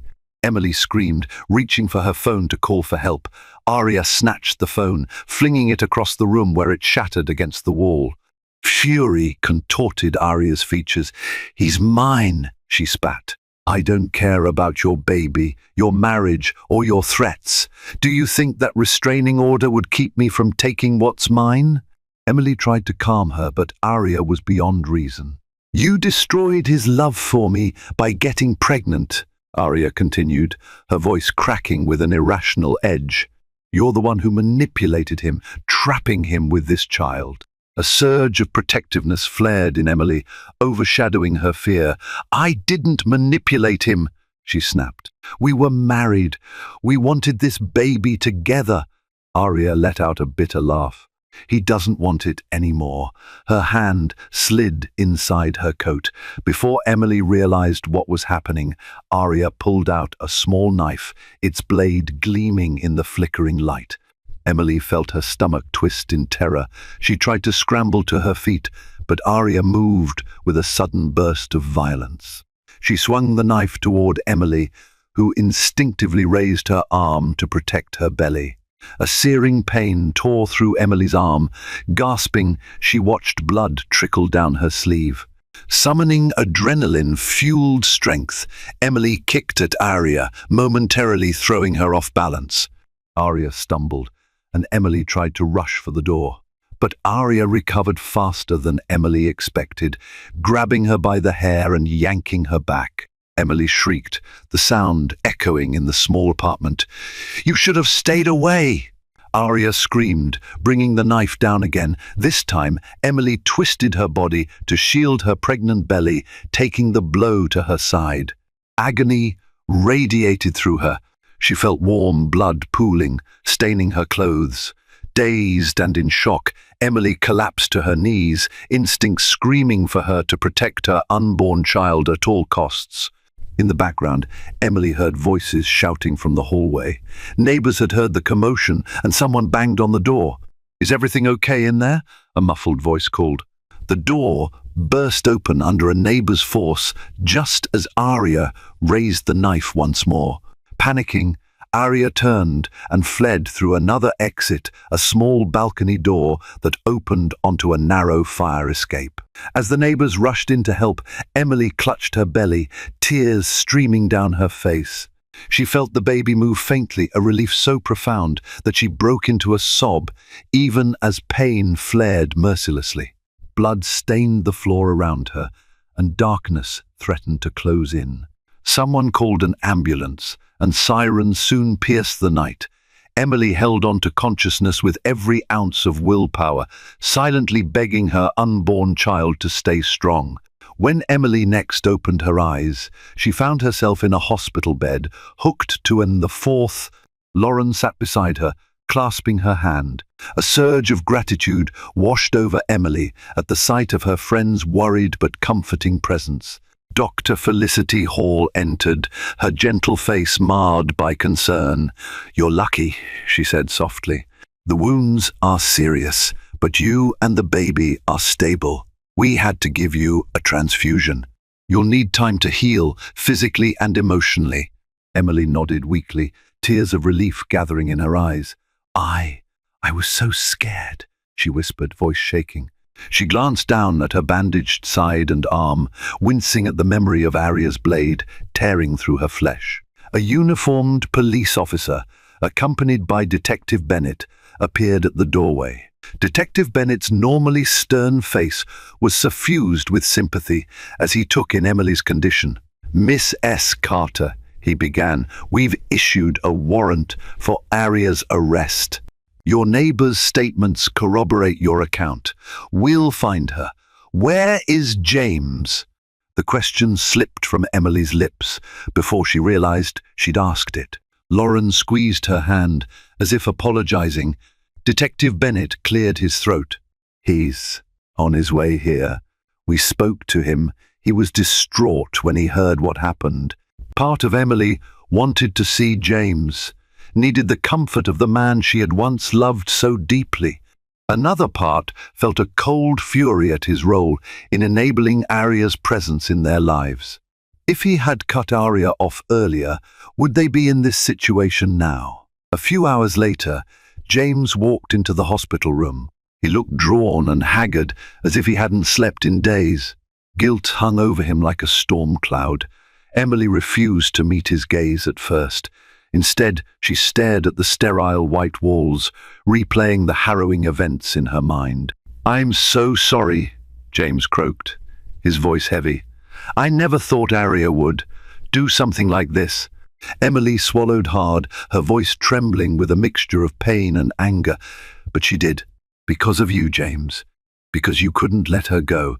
He fell to his knees beside the hospital bed, tears brimming in his eyes. "I know I've made terrible mistakes. I swear I had no idea she was capable of violence. I was going to end it with her. She wouldn't. She wouldn't accept it."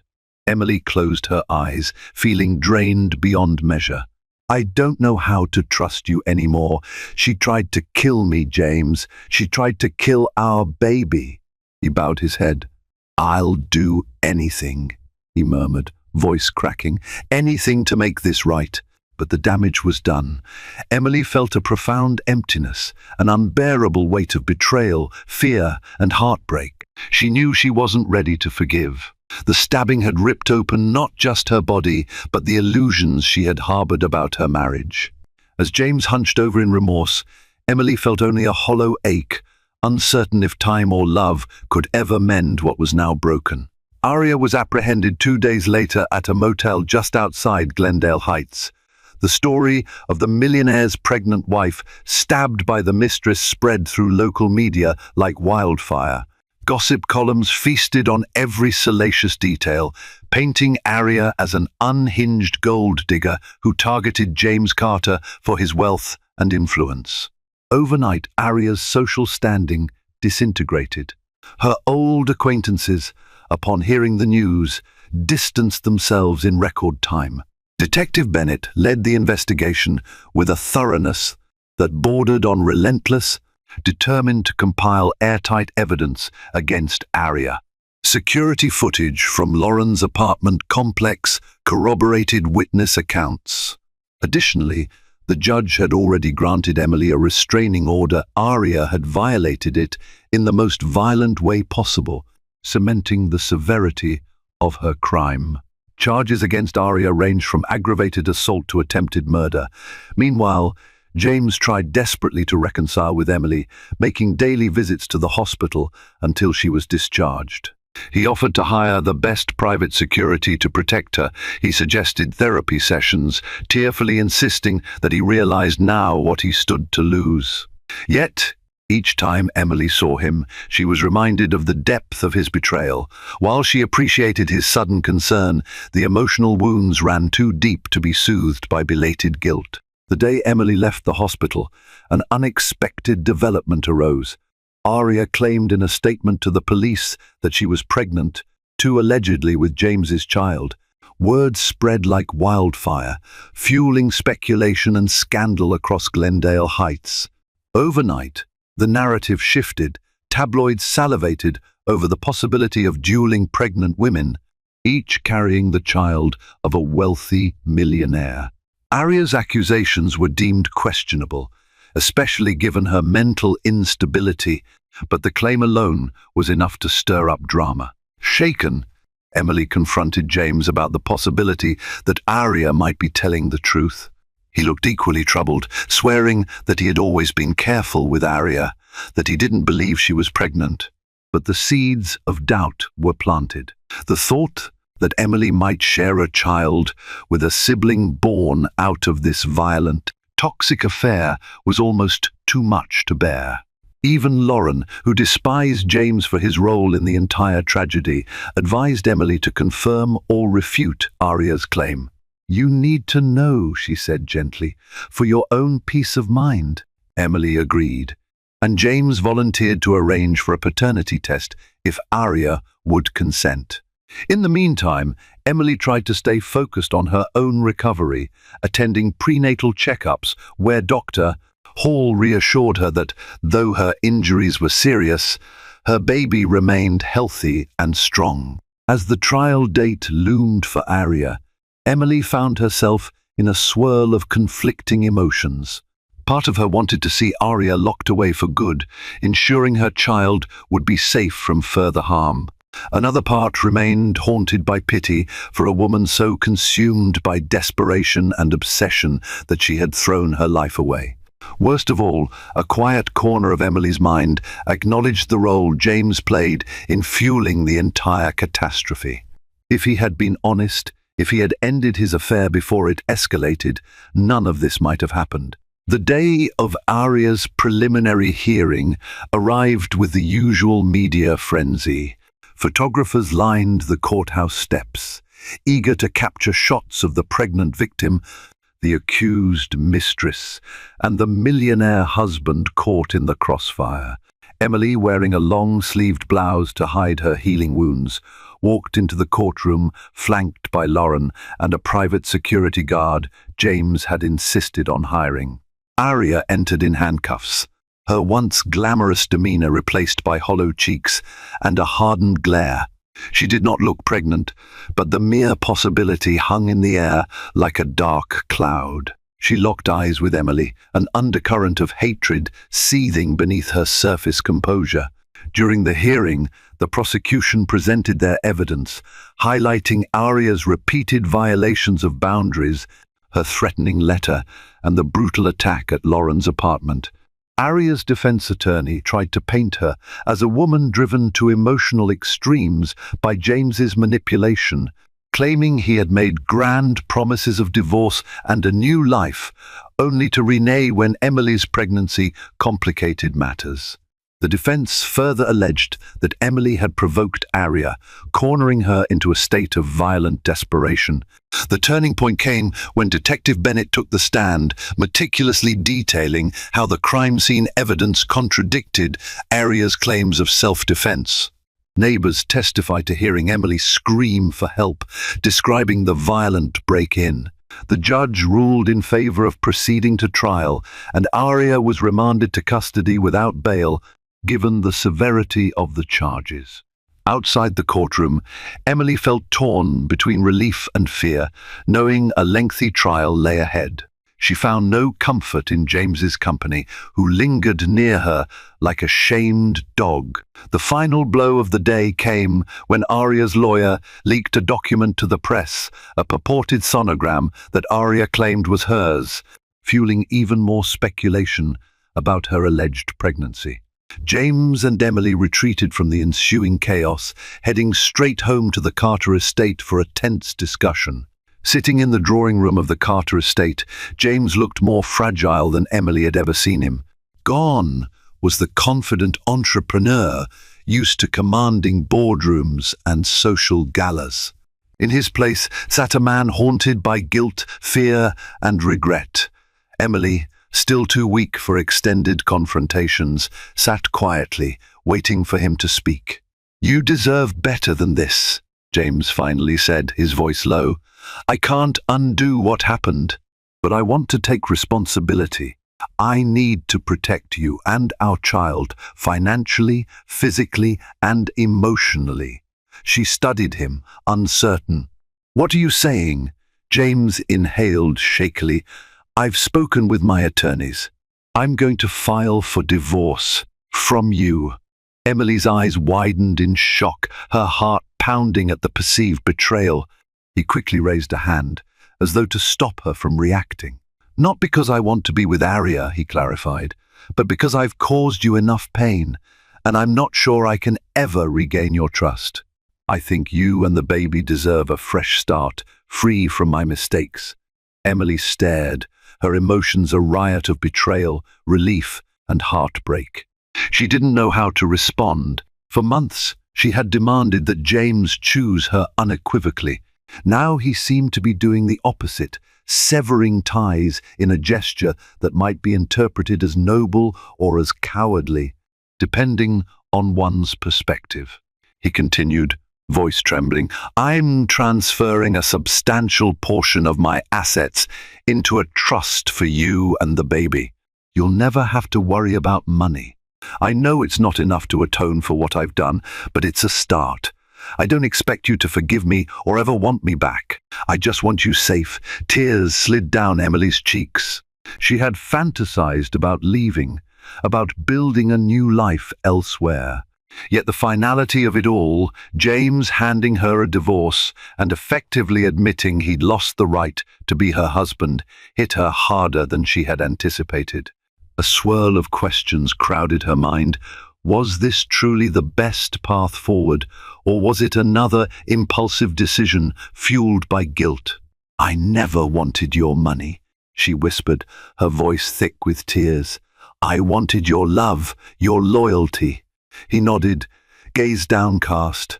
"I know, and I failed you in the worst way. Maybe someday we can find a different path.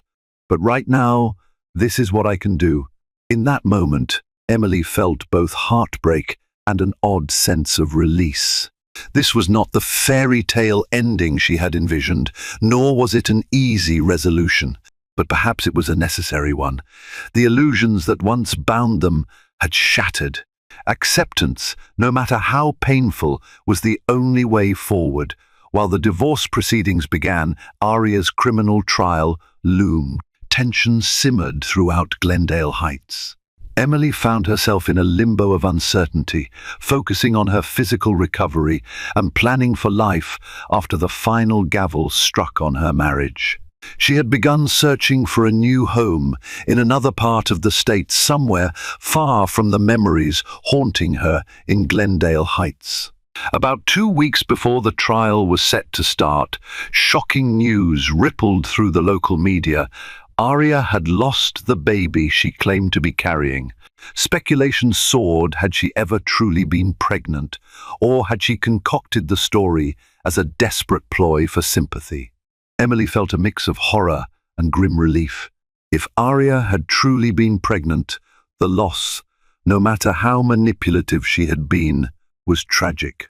If the pregnancy had been a lie, it only confirmed the level of deceit Arya was capable of. Either way, the news dealt a serious blow to Arya's credibility. In pre-trial hearings, the prosecution hammered home the point that Arya's claim had never been substantiated with legitimate medical records. Her sonogram appeared to be from a friend who was genuinely pregnant, a fact discovered when that friend came forward. On the day of the trial, Emily took the stand, her heart in her throat. She recounted the terrifying moments of the stabbing, describing how Arya had broken into Lauren's apartment under the pretense of bringing dire news about James. The courtroom fell silent, all eyes on Emily as she described the blade's cold glint, the burning pain of the stab wounds, and the sheer terror for her unborn child. Arya sat, expression vacant. She offered no outbursts, no angry rebuttals. Her defense team tried to paint Emily as a scorned wife who had exaggerated the violence. But the physical evidence Emily's injuries, the broken door chain, the neighbor's testimony corroborated her account. It didn't take the jury long to return a guilty verdict on charges of aggravated assault and attempted murder. As the bailiff led Arya away, Emily felt a fleeting twinge of pity. Arya's eyes burned with hatred, but beneath that, there was a flicker of fear. For a moment, Emily wondered if, under different circumstances, Arya might have sought help for her obsessive, destructive behaviors. But it was too late. Consequences had caught up with her. With Arya sentenced to a lengthy prison term, Emily found herself facing an uncertain but more peaceful future. The baby's arrival was imminent, and she poured her energy into preparing for motherhood. She invested in a small suburban home in Fairview, a few hours' drive from Glendale Heights. It lacked the grandeur of the Carter estate, but its cozy warmth felt far more comforting than any mansion. James followed through on his promise, finalizing the divorce and setting up a trust for Emily and the baby. The settlement was generous, but Emily accepted it more out of practicality than a desire for luxury. She wanted her child to have financial stability, free from the burdens James's affair had thrust upon them. On a crisp winter morning, Emily went into labor. Lauren was by her side the entire time. After hours of intense contractions, Emily gave birth to a healthy baby boy. Exhausted yet filled with overwhelming love, she held her son against her chest, tears streaking her cheeks. In that moment, every tragedy she'd endured felt distant, overshadowed by the miracle of new life. She named him Ethan James Carter, honoring the father whose choices had broken her heart, but whose blood ran through their child's veins. News of Ethan's birth reached James quickly. He showed up at the hospital, hesitant, fear mingling with hope in his eyes. Emily allowed him in, albeit cautiously. The sight of James cradling Ethan in his arms proved both tender and heartbreaking. For a fleeting moment, they shared an unspoken bond-love for the tiny life they had created. Yet the wounds remained, unhealed. The divorce papers were signed, their paths diverged irrevocably. Before James left the hospital room, he gently kissed Ethan's forehead. Turning to Emily, he spoke softly, "Thank you, he's perfect." Emily managed a small smile, tears blurring her vision.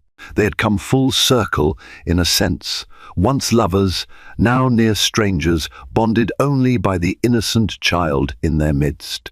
No matter how fractured their relationship might be, Ethan deserved to know his father provided. James upheld his duties responsibly. Weeks turned into months, and Emily adjusted to her new life as a single mother. She found joy in every milestone of Ethan's growth, from his first gummy smiles to his initial attempts at rolling over. In these fleeting moments, the traumatic memories of Arya's attack and James's betrayal felt like a distant storm. The scars on her body reminded her of the darkness she had survived, but each smile from Ethan offered a ray of hope. James visited occasionally, always respectful of Emily's boundaries. Their interactions remained polite, tinged with the sadness of what might have been. Sometimes, Emily caught a glimpse of regret in James's eyes, as though he recognized the enormity of his loss. He never pressed for reconciliation, perhaps understanding that too much had transpired between them. Arya's case faded from the headlines. She would spend a large chunk of her life in prison, haunted by the choices she had made. The Carter name retained some of its old luster in Glendale Heights, but the scandal had left an indelible mark. Emily's acquaintances in the social circle still gossiped about the affair and the attack, yet as time went on, the city found new scandals to fixate upon. Slowly, Emily built a small community for herself and Ethan. She reconnected with former colleagues from her teaching days and even considered going back to work part-time, aiming to carve out a future driven not by wealth or prestige, but by her own sense of purpose. Occasionally she wondered if she could ever love again. The possibility both intrigued and terrified her. On a peaceful summer evening, Emily found herself rocking Ethan to sleep in the nursery. She had lovingly decorated with soft pastels and gentle lullabies. As she gazed at her son, she whispered a silent vow to protect him from the chaos that had once threatened his life. She had learned the painful lesson that illusions, even grand ones, can shatter in an instant, yet from the shards one could still forge a new path, built on truth rather than make-believe. In the end, Emily realized that the greatest wealth she could ever possess was not James's fortune or social status. It was the wisdom she had earned through heartbreak, the love she shared with her child, and the ability to move forward, determined never again to let another person's say it define her worth. Real trials don't always end with clean breaks, but Emily's journey reminds us that survival and growth can emerge from unimaginable pain. She made the agonizing choice to stand on her own, refusing to let betrayal define her or endanger her unborn child. While James was forever marked by the consequences of his affair, and Arya paid a steep price for her violent obsession, Emily found strength in embracing her new reality. She learned that true security doesn't come from wealth or status. It comes from self-respect, courage, and an unshakable resolve to protect what matters most. If this story has gripped your emotions and kept you on the edge of your seat, be sure to like, share, and subscribe. Help others discover the powerful lessons hidden within Emily's tale of heartbreak and resilience. Until next time, stay strong in the face of life's storms and cherish those who stand by you when the thunder rolls.